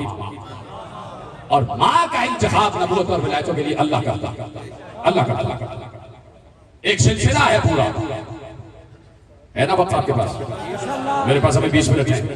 एक सिलसिला है पूरा जहां से आले इब्राहिम शुरू हो रही है। आले इब्राहिम कयामत तक है, और आले इब्राहिम कयामत तक लायके तक़दीस है, इसलिए कि किसी और आल पर दुरूद नहीं है, सिर्फ आले इब्राहिम पर दुरूद है। आले इब्राहिम में वो नस्ल कि जिस नस्ल में मुस्तफा आ रहा है। ठीक है, इब्राहिम के 2 बेटे हैं, जनाब इस्माइल और जनाब इसहाक। लेकिन दुरूद किस नस्ल पर है? आले इस्माइल। इब्राहिम की वो नस्ल जो इस्माइल से मुस्तफा की तरफ आ रही है। ठीक है, जनाब इसहाक से जो नस्ल चली उसमें 70,000 अंबिया बनी इसराइल, और जनाब इस्माइल से जो नस्ल चली उसमें एक खातमुन नबी की। कम से कम ये तो बात तय हो गई कि 70,000 एक तरफ और एक तरफ। मैंने कहा कम से कम, ये तो जुमला बहुत हल्का है। पूरी कायनात एक तरफ और महबूब एक तरफ। ठीक है, तो अब ये नस्ल जो आले इब्राहिम से जा रही है, इस्माइल से होती भी मोहम्मद मुस्तफा तक, इस पर दुरूद है, इस पर दुरूद है, और कयामत तक। और इमाम शाफी ने कहा, ऐ आले मोहम्मद, मैं आपके मर्तबों के बारे में क्या अर्ज करूं कि किसी की नमाज उस वक्त तक कबूल नहीं होती जब तक वो आप पर दुरूद ना पढ़ ले। इमाम शाफी का जुमला। तो दुरूद है आले इब्राहिम पर। ये आले इब्राहिम शुरू कहां से हो रही है? इब्राहिम से। हजरत इब्राहिम से आले इब्राहिम शुरू हो रही है, और इब्राहिम के बेटे इस्माइल से जा रही है। ठीक है, हजरत इस्माइल की वालिदा कौन है? यही तो लाना, जनाब हाजरा सलामुल्लाह अलैहा। जनाब हाजरा जनाब सारा की कनीज है। ये पीछे वाले हजरात ने मेरा साथ दिया, ये समझ गया मैं कहां तक लाना चाह रहा हूं। सलामत रहे जिसने भी मेरा साथ दिया। जनाब हाजरा जनाब सारा की कनीज है कनीज, लेकिन मां है खातमुल अंबिया की। पता नहीं कोई जुमला समझ रहा है नहीं समझ रहा है। कनीज, लेकिन अल्लाह ने कनीज को यह शरफ बख्शा कि उसकी नस्ल से खातमुल अंबिया आया। तो अब तुम नहीं कहना कि कनीज, अब हम में और तुम में इजाजत नहीं है कि हम कहें कनीज। अल्लाह ने सिलसिला रखा। चलो अब तुम चुप हो गए तो मुझे यहां आना नहीं था, लेकिन अब बताना जरूरी हो। जनाब इब्राहिम हजरत ईसा से 2160 बरस पहले आए। ठीक है, जनाब ईसा से कब्ल मसीह। और जनाब इब्राहिम ने वो जो भी मामला थे, वो पूरी बुत परस्ती का मामला और नमरूद वाला मामला और बुत तोड़ने वाला मामला, वो सब कुरान में बयान हुआ। ठीक है, जनाब इब्राहिम जब 30 वर्ष के हो गए तो नमरूद के खिलाफ बोलना शुरू किया, अल्लाह का काम शुरू कर। ठीक है, 20 बरस तक तबलीग करते रहे। 51 बरस के जब हुए 51 ईयर्स के, तो जनाब इब्राहिम को आग में फेंका गया। इतनी बड़ी और अजीम आग रोशन की कि मीलों दूर से आग रोशन की। पूरी कौम से कहा गया, नमरूद की कौम 6 लाख नफूस पर मुश्तमिल थी, 6 लाख लोग थे उसकी कौम में, और जनाब इब्राहिम पर जो ईमान लाए थे उनमें से सिर्फ 5000 थे। आखिरी वक्त 6 लाख लोगों से कहा सब लकड़ियां लेकर आओ, और एक अजीम आग रोशन की। तो सब लकड़ियां लाते रहे। तो 18 मील दूर से आग रोशन था। अल्लाह अकबर तो कह दो। 18 मील दूर से इतनी लकड़ियां आग रोशन हो रही। अच्छा, मैं ये पूछना चाहता हूँ, इब्राहिम एक है नहीं? बज़ाहिर हजरत इब्राहिम का कद 6 फुट का होगा या 7 फुट का होगा, इसलिए कि अपनी कौम में जितने भी अफराद होते हैं उसमें जो सबसे लंबे कद का होगा उस दौर का नबी उससे भी लंबे कद का होगा। बड़ी देर में आप आ रहे हैं साहब। नबी और इमाम का कद सबसे बुलंद होता है। कोई उसके कद से बुलंद नहीं हो सकता। और जब नबी और इमाम एक दूसरे के कांधे पे खड़े हो जाए तो जनाब इब्राहिम 6 या 7 फुट के हों, 6 फुट या 7 फुट का कद होगा, जितना भी तवील कद होगा, 8 फुट हो, 9 फुट हो, 10 फुट, 11 फुट, उस वक्त तो बड़े तवील कामत हुआ करते थे, 11-12 फुट के हजरत इब्राहिम। अब ये जो इस वक्त ये जो आप 5 देख रहे हैं, ये तकरीबन 20 फुट का। चलिए इतने आप मान लीजिए जनाब इब्राहिम, और जितना एक जुस्सा हो सकता है, इसलिए कि अंबिया का जिस्म भी बहुत खूबसूरत होता है, बेडौल नहीं होते, मुनासिब और मुतनासिब। हजरत इब्राहिम हसीन तरीन इंसान अपने दौर का, जिसकी नस्ल में हसीन तरीन महबूब आ जाता है। कितने हसीन होंगे जनाब इब्राहिम। तो अब ये ऐसे खड़े हो, एक इतने कद का आदमी कोई उसे जलाना चाहे तो 20-25 लकड़ियां आमने सामने रख, मट्टी का तेल छिड़के आग लगा दे, जला दे। ये 18 मील दूर से लकड़ियां रोशन की गई एक आदमी को जलाने के लिए। बात समझ में आ रही है, नहीं समझ में आ रही है? हजरत इब्राहिम जैसे इंसान को जलाने के लिए 20-25 लकड़ियों का गट्ठर ही काफी था। इतने ही हुदूद अरबा में आग लगा दी जाती, हजरत इब्राहिम जल जाते। लेकिन 18 मील दूर से लकड़ियां ही लकड़ियां और आग रोशन कर दी।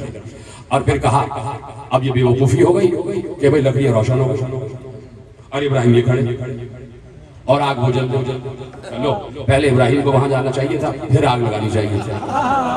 अब क्या करें? अब इब्राहिम को वहां तक लेके कौन जाए? जो लेके जाए वो जल जाए। आ गया वो लंबी दाढ़ी वाला शैतान,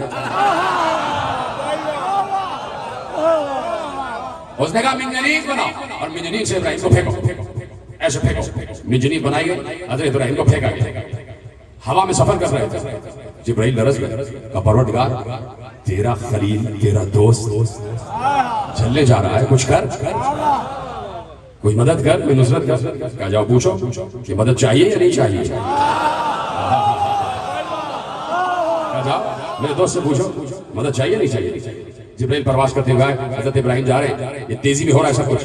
कहा कि मैं आया हूं आपकी मदद के लिए। मदद चाहिए? क्या चाहिए है, तुमसे नहीं चाहिए।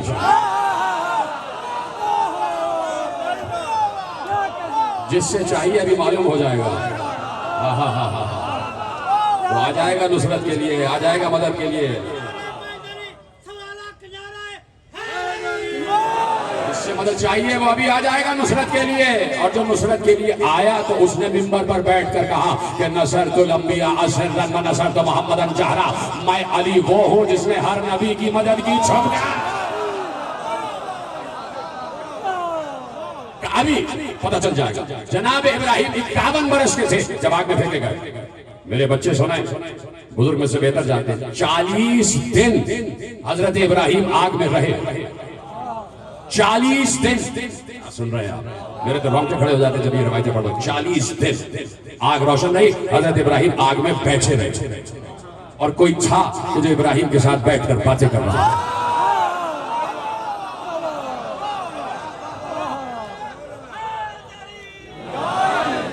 ये मंजर देखकर 1000 लोग ईमान ले आए, लेकिन नमरूद फिर भी ईमान न लाया, इसलिए कि जाहिल था।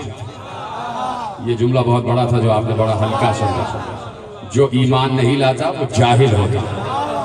जहल से बढ़कर कोई जुल्म नहीं है, जहल से बढ़कर कोई तनज़्ज़ुल ही नहीं है। समझ गए? जाहिल ईमान नहीं लाया, जुल्म बढ़ गया। जनाब इब्राहिम ने छोड़ दिया, इलाका छोड़ दिया और उस इलाके को छोड़ के शाम की तरफ चले गए। वहां गए तो जनाबे सारा, जनाबे इब्राहिम की मामूजाद, मामू की बेटी से शादी हो गई। जनाबे सारा और जनाबे इब्राहिम में 10 बरस का फर्क। जनाबे सारा 10 बरस छोटा। हसीन तरीन बीवी, पाक मुकद्दसा बीवी। मजबूरी है जिक्र कर रहा हूं, नहीं तो शहजादियों का तस्करा नहीं किया जाता। लेकिन जब किसी ने किसी साहिब तक़दीस बीवी की तरफ उंगली उठाई है तब जरूरी है कि तक़द्दुस क्या है ये बताया जाए। जनाब सारा सलामुल्लाह अलैहा हमारी जाने कुर्बान, हसीन तरीन हुस्न, और जनाब इब्राहिम से शादी हो गई। शाम में निकाय के कहर पड़ा तो जनाब इब्राहिम वहां से हिजरत करके मिस्र की तरफ आ गए। वहां पर एक बादशाह की हुकूमत थी, उसका नाम था अलवान। उसकी हुकूमत थी, बड़ा जालिम बादशाह था। लेकिन उसमें कभी आदत ये थी कि वो किसी खूबसूरत औरत को जब देखता था, मौलाना गुलाम रसूल जमाजी नक्शबंदी की किताब से जुमले आपके हवाले कर रहा हूँ, और उन्होंने मजीद 6 हवाले दिए जिसमें सीरतुल हलबिया से लेकर अल मिलल वल नहल तक सारे हवाले मौजूद हैं। अब इससे बढ़कर कोई बात नहीं कर सकता, सारे हवाले आपके हवाले कर दिए। तो वो कहते हैं कि अलवान जो था वो बड़ा उसमें कभी हरकत ये थी कि वो खूबसूरत औरतों को देखता था तो उनका आशिक हो जाता और चाहता था उसके हरम में आ जाए। अगर वो औरत शादीशुदा होती थी तो उसके शौहर को कत्ल कर देता था और उससे निकाह कर लेता था, और अगर वो शादीशुदा ना होती तो उसके साथ उसका भाई या बाप होता तो उसकी कीमत देके उससे खरीद लेता, किसी खूबसूरत औरत को छोड़ता नहीं था। जनाब इब्राहिम जनाब सारा को लेकर मिस्र में आए। मेरी तरफ देखें, क्या देख रहे हैं? मेरी तरफ देखो, इधर देखो, इधर देखिए आप मेरी तरफ। जनाब इब्राहिम जनाब सारा को लेकर और जनाब लूत को लेकर जो उनके भतीजे थे लेकर जब मिस्र में आए तो लोगों ने मुखबिरी की अलवान की तरफ। एक शख्स आया जिसकी बीवी बहुत खूबसूरत है, तो उस बादशाह ने जनाब इब्राहिम को और जनाब सारा को अपने दरबार में जबरदस्ती बुलवाया। जैसे ही जनाब इब्राहिम दरबार में जाने लगे तो एक बार अपनी जौजा से कहा कि देखो मुझे पता है कि इसकी आदतें क्या है, ठीक है, मुझे मालूम इसकी आदतें क्या है। हसन सादिक साहब आ गए, खुदा आपको सलामत रखे। कहा मुझे मालूम है इसकी आदतें क्या है। जब दरबार में जाना, देखिए हसन सादिक साहब कि आपका नाम है सादिक, और जब सच बोला जाता है तो बाज़ औक़ात सच को किस तरह छुपाया जाता है, ये हमारे यहाँ भी है और उधर भी है। अभी एक लफ्ज़ इस्तेमाल करने जा रहा हूँ कि जनाब इब्राहिम ने कहा, मेरी तरफ मुतवज्जह रहे, जनाब इब्राहिम ने जनाब सारा से कहा कि दरबार में जाना तो वो पूछे कि तुम दोनों कौन हो, तो तुम ये ना कहना कि हम शौहर और बीवी हैं, तुम कहना हम बहन और भाई हैं, लेकिन दिल में नियत रखना कि ईमानी बहन और भाई है, सगे नहीं है। अब उलमाए अहले सुन्नत लिखते हैं कि जनाब इब्राहिम ने जो ये कहा कि ये कहना कि हम बहन और भाई हैं तो ये झूठ नहीं था, इसलिए कि दिल में नियत थी कि हम ईमानी बहन भाई हैं। का इसको कि जबान पे कुछ हो और दिल में कुछ हो, इसे जबान शरीयत में तौरिया कहते हैं। तौरिया कहते हैं, दे वाव रे ये और हे, इसे तौरिया कहते हैं कि बात दिल में नियत कुछ और है, सामने वाला उसको कुछ और बता दिया जाए। कहा कि ये कहना कि हम ईमानी बहन भाई हैं। दरबार में आ गए। रिवायत इसलिए पढ़ रहा हूं कि एक और रिवायत की तरफ लाना चाहता हूं, पहले दलील दे रहा हूं फिर दावा करूंगा। जनाब सारा बादशाह अलमान ने जनाब सारा को देखा, आशिक हो गया और कहा कि तुम दोनों कौन हो? कहा कि हम बहन और भाई। जनाब सारा ने दिल में सोचा कि ईमानी बहन, हमें ईमानी रिश्ता, ठीक है ठीक है ठीक है।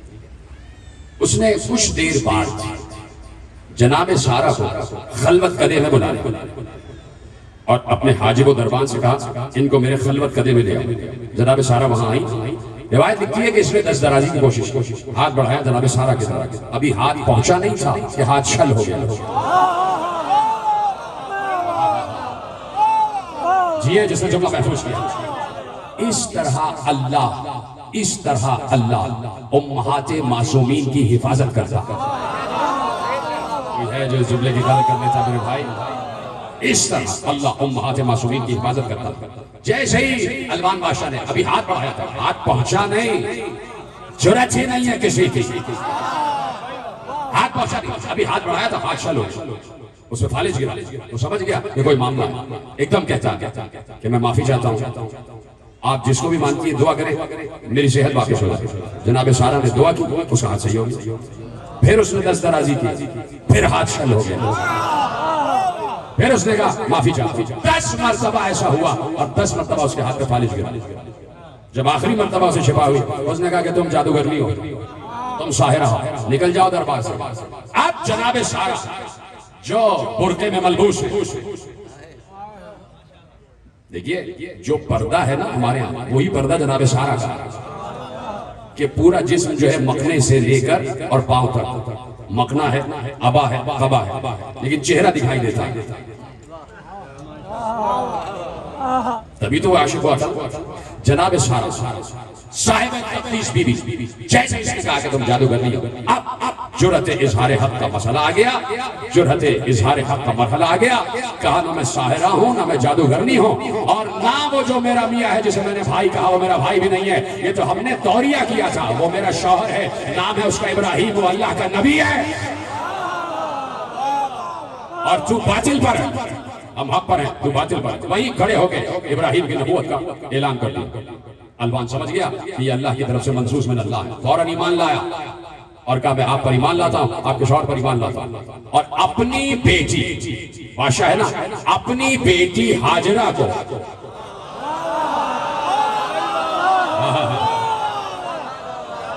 जनाबे सारा की कनीजी में दे दिया।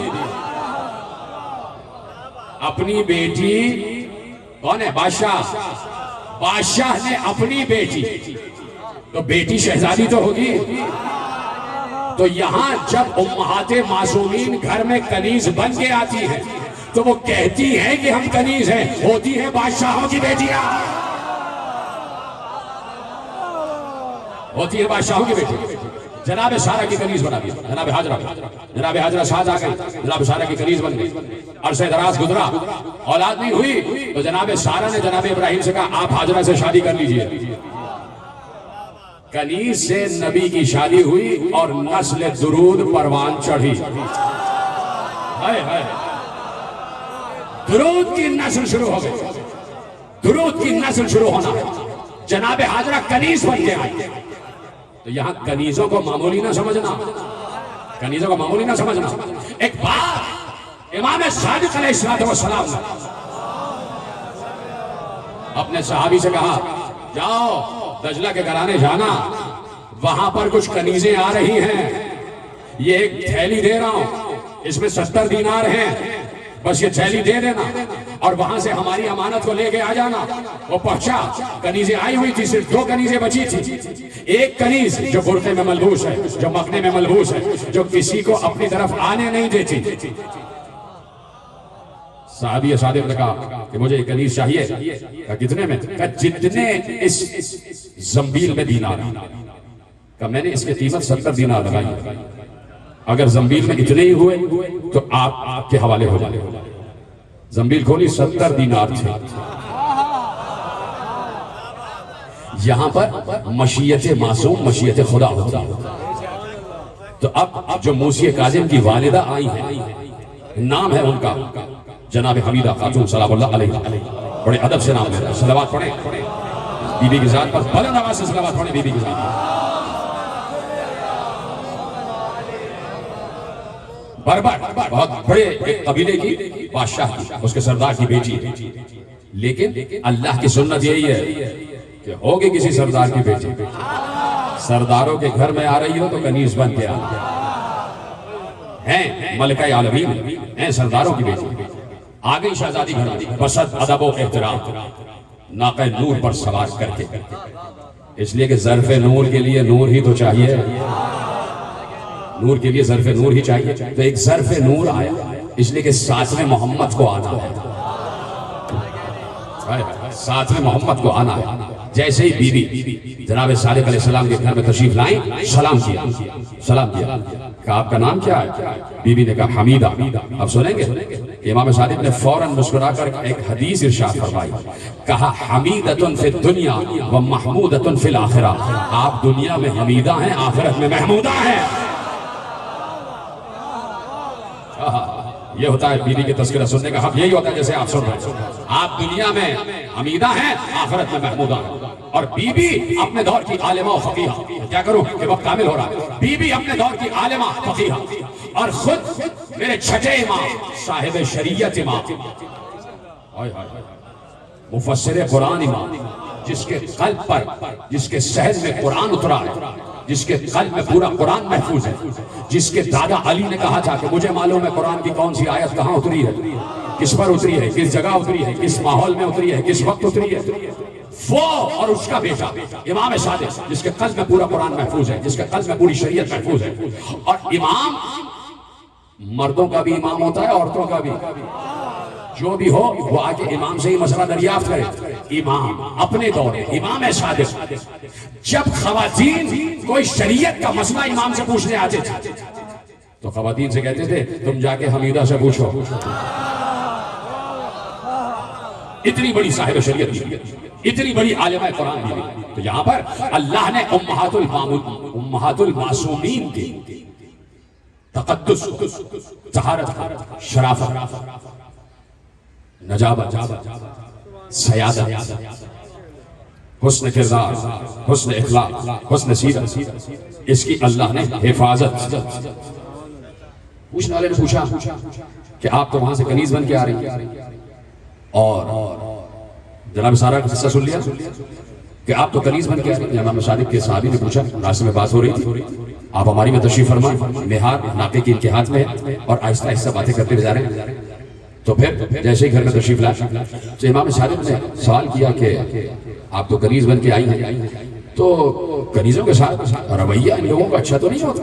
मुस्कुरा के पूछ रहे, जानते तो हैं ना? अभी जैसे मैंने कहा कि अली शजरों को जानते हैं, फिर भी अकील से कह रहे जरा कोई खातून बताओ, तो बताना किसी और को, पैगाम किसी और को देना। मेरे सारे इमाम ने पूछा कि कनीजों के साथ उनका रवैया तो अच्छा नहीं होता। कहा कि जब भी कोई दूर से भी मुझे देखता था तो एक नूरानी बुजुर्ग, जिनके बाल भी सफेद, जिनकी रीश मुबारक भी सफेद, जिसके सर पर सफेद अमामा, सफेद अबा, सफेद कबा, नूर से मुनव्वर, वो मेरे सामने आके खड़े हो जाते थे और उसको तमाचा मारना शुरू कर देते थे। अब समझ में आया जनाब सारा का किस्सा पढ़ा क्यों था? जैसे ही हाथ बढ़ाता था हाथ शल हो जाता था, समझे आप? तो यहाँ पर उम्महातुल मासूमीन के तक़द्दुस की हिफाजत खुद अल्लाह ने जिम्मेदारी दी हुई है, इसलिए कि मुस्तफ़ाओं को दुनिया में आना है, मुस्तफ़ाओं को दुनिया में आना है। जनाबे रसूलुल्लाह की एक ज़ौजा भी तो है ना, जनाबे मारिया तिद्दिया सलामुल्लाह अलैहा, वो भी जहां से आई है वो भी कनीज ही बन के आई। क्या वो नई बात कह दी मैंने? वो भी कनीज बन के आई। और रसूलुल्लाह के उनसे 2 बेटे हुए थे, ठीक है? जनाब कासिम भी उन्हीं से, जनाब अब्दुल्ला भी उन्हीं से, ठीक है? यानी कनीज है।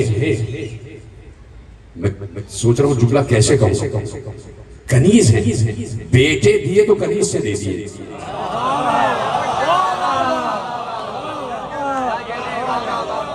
सलामत रहे, ठीक है?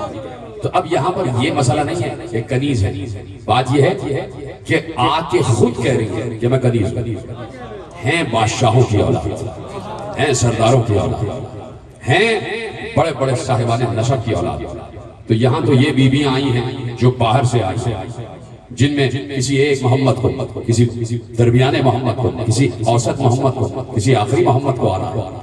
बात यह है कि जहां सवारे दोषे रसूल को आना था, जहां हसन और हुसैन को आना था, वहां तो अल्लाह ने मादर हसनैन का इंतखाब दुनिया में नहीं किया, उस वक्त किया कि जब पैगंबर ने खुद असहाब के मजमे से मुखातिब होकर कहा कि अल्लाह ने सबसे पहले मेरे नूर को खल किया और खल करने के बाद कहा वल्लौला अलीयुन लमा खलक़तु, ऐ नबी अगर अली न होते तो तुम्हें खल्क न किया जाता। लेकिन हदीस खत्म न हुई, फौरन रसूल ने कहा कि आवाज़ कुदरत आई कि वल्लौला फातिमा लमा खलक़तुहुमा, और अगर फातिमा न होती तो तुम दोनों ना होते। ये है मां का किरदार, ये है उम्महात का किरदार, ये है उम्महात का तक़द्दुस कि जहां हसन और हुसैन की मां उस मंजिल तहारत और तक़दीस पर है कि जहां अल्लाह ने अज़ली नूर करार दिया और कहा हमने अपने नूर अज़मत से ज़हरा को खल्क़ किया, अपने नूर अज़मत, वो ज़हरा कि जिसके दरवाजे पर रसूल सलाम करना, अस्सलामु अलैकुम या अहला बैत नबुव्वा, वो ज़हरा कि जो रसूल के नवासों की मां है, वो नवासे कि जिनको अपने सीने से रसूल लगाए थे, उन नवासों की मां, न ज़हरा और न रसूल, दोनों में कदर मुश्तरक ये है कि रसूल भी और ज़हरा भी दोनों हुसैन के रोने को बर्दाश्त नहीं करती थी। न हुसैन की आंखों में आंसू ज़हरा देख सकती थी, न रसूल देख सकते थे। बैठे हुए रसूल मस्जिद नबवी में, एक जानू पर हसन मुस्तफा सलाम मेरा शहजादे पर, एक जानों पर हुसैन भी है, सलाम हो मेरा दोनों शहजादों पर। छोटे छोटे बच्चे रसूल जान कुर्बान किए देते हैं दोनों बच्चों। बाज़ औक़ात कहते थे मेरे माँ बाप तुम पर फिदा, मेरे माँ बाप तुम पर फिदा, यानी अब्दुल्ला और आमिना तुम पर निसार। एक बात कह दूं कि माँ बाप की जिंदगी में यह जुमला नहीं कहा जा सकता। जब माँ बाप इस दुनिया से चले जाएं तो कहा जा सकता है कि मेरे माँ बाप फिदा, का मेरे माँ बाप तुम पर फिदा।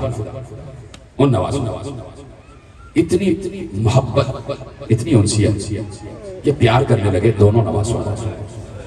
हसन मुश्तबा की तरफ आगे बढ़ते तो हसन मुश्तबा के होठों को चूम रहे। अब हुसैन की तरफ मुड़े तो हुसैन ने भी अपने होठ आगे किए कि नाना मेरे होठों को चूमे, मेरे लबों का बोसा दे। हुसैन लब आगे किए हुए, लेकिन रसूल ने गर्दन झुकाई और हुसैन के गले का बोसा दिया। हुसैन की गर्दन पर प्यार किया, हुसैन चुप हो गए। फिर हसन मुश्तबा ने अपना दहन आगे बढ़ाया, रसूल ने हसन मुश्तबा के दहन को प्यार किया। हुसैन फिर आस लगाए हुए आगे बढ़े कि नाना मेरे लबों को चूमेंगे, लेकिन नाना ने नवासे के गले को चूमा। बार बार हुसैन चाहते थे कि मेरे लबों को चूमे, मेरे होठों को चूमे, लेकिन बार बार रसूल हुसैन के गले को चूमा करते थे। आखिर हुसैन एक बार खड़े हो गए, रोते हुए, सिसकते हुए, हिचकियां लेते हुए, घुट घुट के रोते हुए नाना के पास से चुपके से निकले और हुजरे में चले गए जहां अम्मा थी। माँ के पास रोते हुए आए। माँ ने देखा बेटा रोता हुआ आ रहा है, बेटा भी वो हुसैन जिसका रोना मुझे बर्दाश्त नहीं है। जल्दी से जहरा आगे बढ़ी और हुसैन को गले से लगा लिया। बेटा तू क्यों रो रहा है, तुझे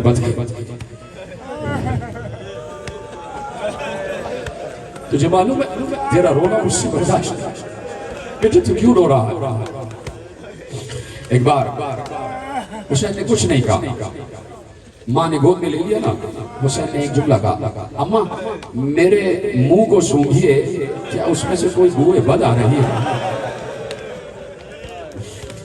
क्या उसमें से कोई ना मौजूद।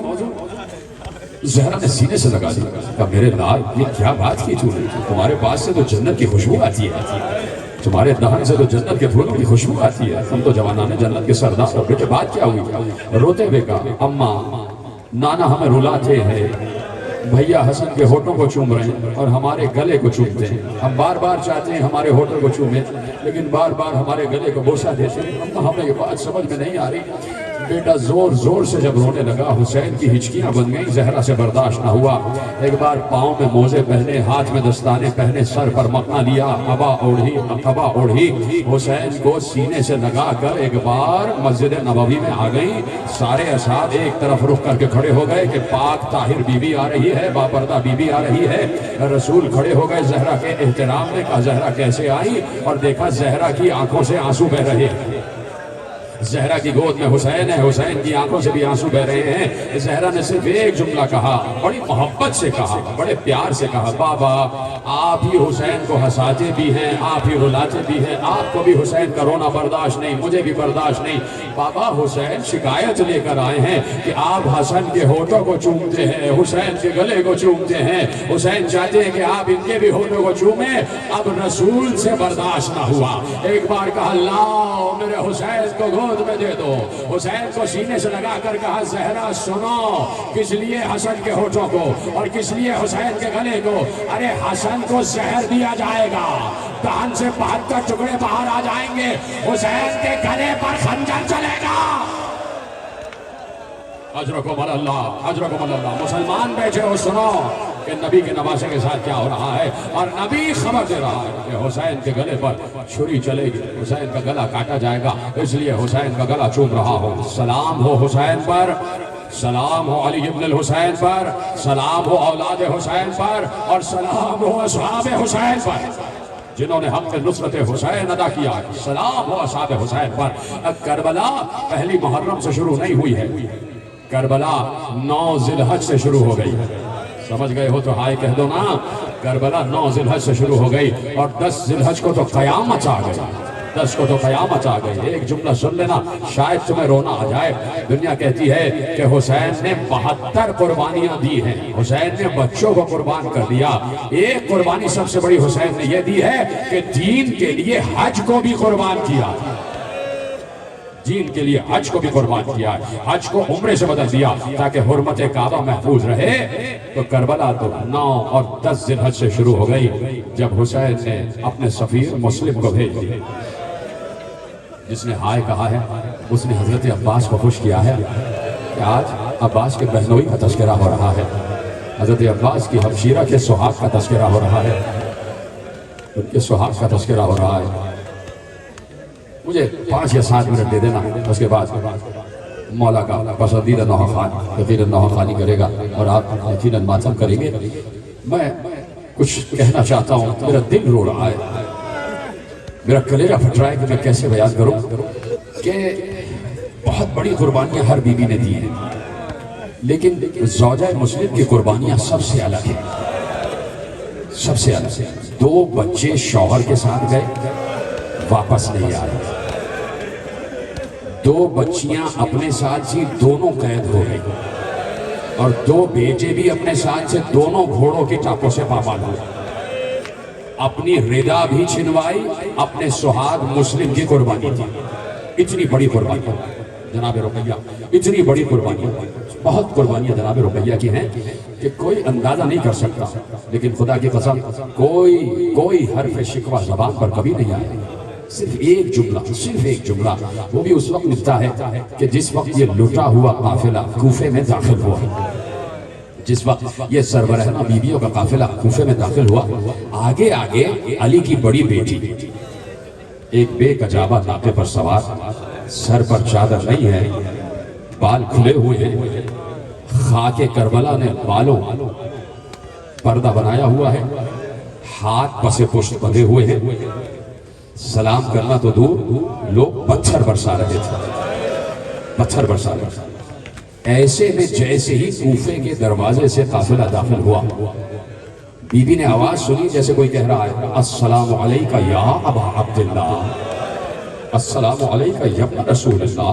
बीबी महवे हैरत हो गई कि हमारे तो सब दुश्मन हुए में हैं, ये इस दुश्मन कूफा में कौन है जो मेरे भाई को सलाम कर रहा है। आवाज आई, अस्सलामु अलैका या अबा अब्दुल्लाह। ज़ैनब महवे हैरत थी, हैरत और बढ़ गई जब आवाज आई अस्सलामु अलैका या रसूलल्लाह, और हैरत बढ़ गई। और उस वक्त हैरत की इंतहा न रही जब आवाज आई अस्सलामु अलैकी या बिन्त अमीरुल मोमिनीन, आए अली की बेटी तुझ पर भी सलाम। अब जो ज़ैनब ने जरा सा बालों को हटाकर देखा दरे कूफा पर एक लाश लटक रही है, जिसके जिस्म पर सर नहीं है और कटी हुई गर्दन से आवाज आ रही है, ऐ आका हुसैन मुस्लिम का सलाम, ऐ मेरे आका हुसैन मुस्लिम का सलाम, ऐ अली की बेटी तुझ पर मुस्लिम का सलाम। ज़ैनब ने कहा अलैका सलाम या अखी मुस्लिम, ऐ मेरे भाई मुस्लिम तुझ पर भी सलाम। इससे पहले कि ज़ैनब कुछ जुमला कहती, पिछले नाते पे जनाब रुकैया ने देखा मेरे वाली का कटा हुआ लाशा लटक रहा है। सलाम करने के बाद एक जुमला कहा, मेरे वाली मेरे 2 बच्चे आपके साथ गए थे, मेरे 2 बच्चे आपके साथ गए थे। यह है माँ के कर्ज को कोई अंदाजा नहीं कर सकता। अजरकुम अल्लाह, अजरकुम अल्लाह। सुन लेना एक जुमला, आज मैं मुस्लिम के एक बच्चे की शहादत पढ़ना चाहता हूँ। 2 की कल पढ़ूंगा ना, आज एक बच्चे की शहादत सुन लेना, एक बच्चे की शहादत। 2 बच्चे जो माँ के साथ करबला में आए, अब्दुल्ला इब्न मुस्लिम और अब्दुल रहमान इब्न मुस्लिम। जो माँ के साथ अब्दुल्ला इब्न मुस्लिम, अब्दुल रहमान इब्न मुस्लिम। जो बाबा के साथ गए, मोहम्मद इब्न मुस्लिम, इब्राहिम इब्न मुस्लिम। ठीक है, बाबा के साथ जो गए, कल उनका मैं जिक्र कर दूंगा। आज एक बेटे का तस्करा करना चाहता हूँ। इजाजत ली आका, इजाजत दे दी। 11 या 12 बरस का सिन, अब्दुल्ला मुस्लिम का बेटा। माँ ने इजाजत दी, बेटे जाओ। करबला में तो माओ की फितरत बदल गई। अक्सर एक जुमला कहता हूँ कि माओ की फितरत यह है कि अपने बेटे के जिस्म पर कोई खराश तक नहीं आने देती। लेकिन करबला वाली माँ को सलाम, करबला वाली माँ इस पर खुश नहीं है कि बेटा बच जाए। माँ कहती है बेटे तेरा लाशा कब आएगा, तू फातिमा के लाल पर कब कुर्बान होगा? अब्दुल्ला इब्न मुस्लिम, बड़ी मुश्किल से इजाजत मिली। देखिए मक्तल के जुमले हैं कि हुसैन किसी को फौरन इजाजत देते नहीं थे, फौरन उसको देख के सोचते थे इसकी माँ का क्या आलम होगा, इसकी बहन का क्या आलम होगा, सीने से लगा लेते थे। और बार बार जाने वाला जिद करता था मुझे जाने दीजिए। मुस्लिम के बेटे को इजाजत मिली, हुसैन ने खुद सवार किया, खुद सवार किया। जब मुख्तार ने कातिल अब्दुल्लाह को पकड़ा, उसे दरबार में तलब किया, कहा बता तूने क्या किया। मैं देख रहा हूं कुछ लोगों की आंखों में आंसू हैं और कुछ लोग रोने की शक्ल बनाए हुए। खुदा सबको सलामत रखे। ऐसे ही सुना, ऐसे ही सुना। शायद पहली मर्तबा मैं पढ़ रहा हूँ, शायद पहली मर्तबा तुम सुन रहे होगे। कहा तूने क्या किया? कहा ना पूछ मैंने क्या किया। भरा हुआ दरबार है और मुख्तार जमीन पर बैठ कर कह रहे हैं कि तूने बता क्या किया, क्या जुल्म किया। एक एक जुल्म लिखवाया है मुख्तार ने, आज हम तक पहुंचा है। करना पूछ अमीर क्या किया? कहा नहीं बता क्या किया। उसने एक बार बताना शुरू किया कि मुस्लिम का बेटा मैदान में आया, इतना हसीन बेटा, इतना हसीन शहजादा कि सबकी निगाहें रुकी हुई थी। उसने आके कयामत बर्पा कर दी, इसलिए कि मुस्लिम का बेटा है। तलवार से जंग कर रहा था, कुश्तों के पुश्ते लगा रहा था। ऐसे में मुझे इशारा किया उमर साद ने, मैं भी बड़ा माहिर तीर अंदाज था, मेरे पास जो तीर थे वो बहुत कीमती थे। मुमलिकत अरब में उनका कोई खिराज नहीं दे सकता था, वो तीर बहुत कीमती थे। मैंने कई जंगों में वो तीर इस्तेमाल किए थे और मैं वापस तीर अपने तरकश में रख लेता था और फिर इस्तेमाल करता था। उन तीरों की जितनी सैकल थी वो खत्म नहीं होती थी, उनकी धार खत्म नहीं होती थी। वो तीर मुझे बहुत अजीज थे। ऐसे में मैंने देखा कि शहजादा जो है चारों तरफ पलट पलट कर हमला कर रहा है और किसी के काबू में नहीं आ रहा। हाकिम ने मुझे इशारा किया। एक बार मैं एक छोटी सी चट्टान की ओट में आ गया और मैंने तीर को चिल्ले से जोड़ा। मैंने तीर को चिल्ले से जोड़ा और उस मुस्लिम के बेटे की निगाह मुझ पर पड़ी कि ये तीर मेरी तरफ छोड़ना चाहता है। उसने मेरी तरफ रुख किया, घोड़े को एड़ लगाई, वो मेरे करीब आया और मैं यहाँ तीर छोड़ चुका था। जैसे ही तीर उसके करीब आया, तीर का निशाना उसकी पेशानी पर था। उसने अपनी पेशानी को बचाने के लिए हाथ ऐसे रखा, तीर हाथ में सुराख करता हुआ पेशानी में गड़ गया। तीर हाथ में सुराख करता हुआ पेशानी में गड़ गया। मेरा तीर और मेरे तीर की रफ्तार इतनी सख्त थी कि तीर जाके पेशानी में अंदर तक गड़ गया। शहजादा चाहता था कि हाथ से तीर को हटाए, लेकिन हाथ से तीर हट नहीं रहा था। उसने दूसरे हाथ को आगे बढ़ाया और तीर को हटाना चाहता था, लेकिन तीर इतनी तेजी से और इतनी मजबूती से जुड़ा हुआ था कि तीर हट नहीं रहा था। उसके दोनों हाथ यहाँ मसरूफ हुए। एक बार मैंने दूसरा तीर छोड़ा। जब दूसरा तीर छोड़ा तो मैंने निशाना उसके सीने का लिया था, लेकिन शहजादा जरा सा झुका हुआ था तीर हटाने के लिए, तो तीर सीने पर तो नहीं गर्दन में आया। शहजादे की गर्दन में सुराख हो गया, गर्दन से लहू बहने लगा। उस शहजादे ने तीर को गर्दन से हटाया और अब आलम यह था कि शहजादा घोड़े से डगमगाने लगा। डगमगाने के बाद जमीन पर आया। मैं आगे बढ़ा इसलिए कि मुझे तीर बहुत अजीज था। क्या सुन रहे हो? सीने पे हाथ मारो। मुस्लिम के बेटे का तस्करा कर रहा हूं। जनाबे रुकैया सुन रही होंगी, जनाबे जहरा सुन रही होंगी कि क्या हुआ है मुस्लिम के बेटे के साथ। अब ये कातिल कहता है मैं अपना तीर हासिल करने के लिए आगे बढ़ा। शहजादे का दम निकल चुका था, शहजादे का दम निकल चुका था। मैं आगे बढ़ा, मैंने तीर को अपने हाथों से पकड़ा। तीर बाहर नहीं आ रहा था। क्या सुन रहे हो? क्या सुन रहे हो? मेरा कलेजा फट रहा है। माला मुझे कुव्वत दे के मैं पढ़ सकूं। इतनी तेजी और मजबूती से तीर गड़ा हुआ था कि तीर में हाथ पैबस था और हाथ से जमीन पैबस थी। तीर इतनी मजबूती से था कि मैंने बाहर निकालना चाहा तो तीर बाहर नहीं आ रहा था। सुनोगे क्या किया? मुख्तार के दरबार में कोहराम था। मुख्तार ने अमामा फेंक दिया था सर से। मुख्तार ने सीना चाक कर लिया था। मुख्तार सीना सर पीट रहा था जब ये जुल्म कातिल बयान कर रहा था। कहा तुझे पता है? कहा कैसे तूने तीर निकाला? कहा तीर बाहर नहीं आ रहा था। एक बार मैंने झटका देना शुरू किया, कभी दाएं कभी बाएं, कभी दाएं कभी बाएं, फिर भी तीर बाहर नहीं आया। मुख्तार ने कहा कैसे बाहर आया? सुनोगे? कहा एक हाथ से मैंने बालों को पकड़ा, एक हाथ से बालों को पकड़ा, दूसरे हाथ से तीर को जोड़ा। तीर बाहर आया नहीं, तीर टूट गया, तीर टूट गया। अरे कहा फिर क्या किया? कहा मैंने अपने दोनों जानों शहजादे के सीने पे रखे। किसी बीबी की आवाज आ रही थी, हाय मेरा लाल, हाय मेरा